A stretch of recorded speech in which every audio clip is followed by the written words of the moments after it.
नमस्कार, स्वागत है आप सबका हमारे चैनल आयुर्वेद आरोग्य में। मैं doctor RC. Maurya, Ayurveda medical अफसर, प्रयागराज, उत्तर प्रदेश से। आज हम बात करेंगे क्या फैटी लीवर के मरीजों में टाइप 2 डायबिटीज होने का खतरा ज़्यादा होता है। चूंकि यह स्थिति तब उत्पन्न होती है जब हमारे शरीर का वेट ज़्यादा हो या मोटापा हो या ओबेसिटी की कंडीशन हो। तो मोटापा और डायबिटीज दोनों एक तरह का मेटाबॉलिक डिसऑर्डर है।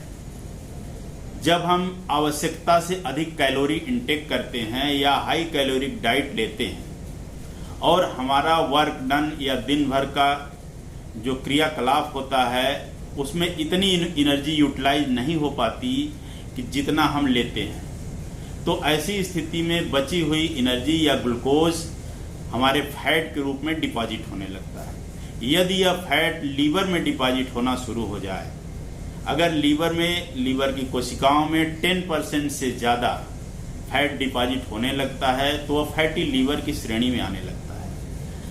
ऐसी स्थिति में लीवर सेल्स में इन्फ्लेमेशन उत्पन्न होने लगता है, सूजन आने लगती है और उनकी साइज बड़ी होने लगती है। अगर उनकी साइज बड़ी होने लगती है तो आगे चलकर लीवर सेल डैमेज होने लगती हैं और उनमें स्कारिंग डेवलप होने लगती है और लेटर स्टेज में कई समस्याएं आ सकती हैं। सामान्यतया देखा जाता है कि ज़्यादातर फैटी लीवर खतरनाक नहीं होते, ज़्यादा परेशानी नहीं उत्पन्न होती यदि व्यक्ति वेट कंट्रोल कर ले, डाइट कंट्रोल कर ले और एक्सरसाइज नियमित रूप से करने लगे तो फैटी लीवर की स्थिति से निजात मिल जाता है।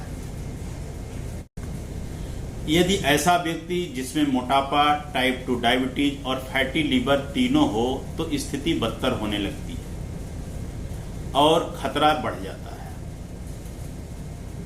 डायबिटीज से फैटी लीवर उत्पन्न नहीं होता, लेकिन एक ही व्यक्ति में दोनों स्थितियां पाई जा सकती हैं और स्थिति भयावह हो सकती है। ऐसे व्यक्तियों में इंसुलिन रेजिस्टेंस डेवलप होने लगता है। क्या होता है इंसुलिन रेजिस्टेंस? जब हम भोजन करते हैं तो उससे पाचन के उपरांत बनने वाला ग्लूकोज हमारे ब्लड में सर्कुलेट होता है। उधर पैंक्रियाज से बीटा सेल्स के माध्यम से जो इंसुलिन सिक्रीट होता है वह इंसुलिन हमारे ब्लड में सर्कुलेट होकर हमारी कोशिकाओं तक ग्लूकोज को पहुंचाने के लिए एक माध्यम का कार्य करता है। इंसुलिन ही एक ऐसा माध्यम है जो हमारे ग्लूकोज को हमारी कोशिकाओं तक पहुंचाता है। अगर किसी वजह से या जेनेटिक कारण की वजह से या किसी ऐसी वजह से हमारी कोशिकाएं इंसुलिन के इस कार्य के प्रति प्रतिरोध उत्पन्न कर दें तो ब्लड में आया हुआ ग्लूकोज हमारी कोशिकाओं को नहीं मिल पाता है, जिससे कोशिकाएं भूखी होती हैं और इधर ब्लड में ग्लूकोज लेवल लगातार बढ़ने लगता है। इस स्थिति में एक फीडबैक मैकेनिज्म काम करता है जो यह सूचना देता है कि लग रहा है इंसुलिन कम पड़ रही है, तो पैंक्रियाज सेल्स इंसुलिन और ज्यादा बनाती है। इससे ग्लूकोज लेवल भी ब्लड में बढ़ता है और इंसुलिन लेवल भी ब्लड में बढ़ने लगता है।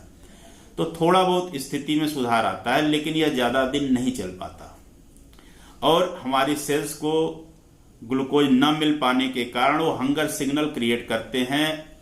तो ब्रेन से एक आदेश होता है कि शरीर में ग्लूकोज की कमी हो रही है और ज्यादा से ज्यादा हमें भूख लगती है और हम फिर हाई कैलोरिक डाइट लेने का प्रयास करते हैं। इस तरह जितनी हम कैलोरी ज्यादा लेने लगते हैं वह कैलोरी फैट के रूप में डिपॉजिट होने लगती है। तो ये दोनों स्थितियां उत्पन्न होती है। प्री डायबिटिक स्टेज है।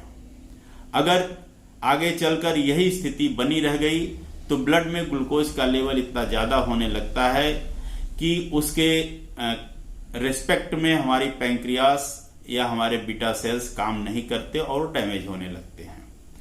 इस स्थिति में टाइप 2 डायबिटीज उत्पन्न हो जाती है और आगे चलकर इंसुलिन रेजिस्टेंस सिंड्रोम डेवलप होने लगता है, जिसमें मोटापा, हाई बीपी, हाई कोलेस्ट्रॉल और डायबिटीज यानी टाइप 2 डायबिटीज उत्पन्न हो जाते हैं। ये सारी बीमारियां दिखने लगती हैं। तो क्या करें इन बीमारियों से बचने के लिए? वो कौन से तरीके हैं, कौन से उपाय हैं जिससे हम इन बीमारियों से बच सकें? इंसुलिन रेजिस्टेंस डेवलप ना होने पाए, मोटापा कम रहे, वेट हमारा मैनेज रहे, फैटी लीवर डेवलप ना होने पाए, इसके लिए हमें क्या करना चाहिए?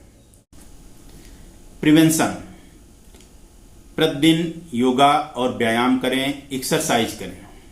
आधे घंटे का व्यायाम प्रतिदिन निश्चित रूप से करना चाहिए।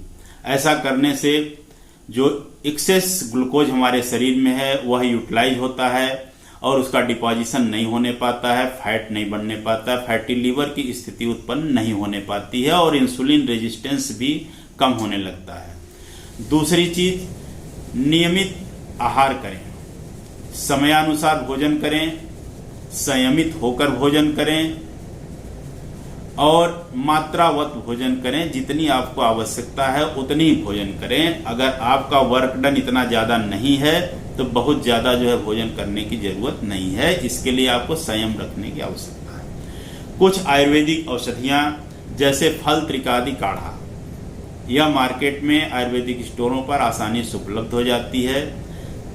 इसका नियमित रूप से चाय की तरह सुबह और शाम सेवन करना चाहिए। जैसे हम चाय प्रतिदिन सुबह शाम पीते हैं, उसी तरह फल त्रिकादि काढ़े का सेवन करें जो नेचुरल तरीके से आपके एक्सेस फैट को कंट्रोल करता है और आपके मेटाबॉलिज्म को भी रेगुलेट करता है। इसी तरह पुनर्नवाष्टक क्वाथ, यह भी आपके मेटाबॉलिज्म को, आपके लीवर मेटाबॉलिज्म को रेगुलेट करता है और आपके वेट कंट्रोल में काफी सहायता करता है। इस तरह यदि आप इन विधियों को अपनाते हैं तो निश्चित रूप से आप इस बीमारी से बच सकते हैं। इसके साथ ही बहुत बहुत धन्यवाद। अगर आपको यह चैनल अच्छा लगे तो कृपया लाइक करें, सब्सक्राइब करें और शेयर करें। धन्यवाद।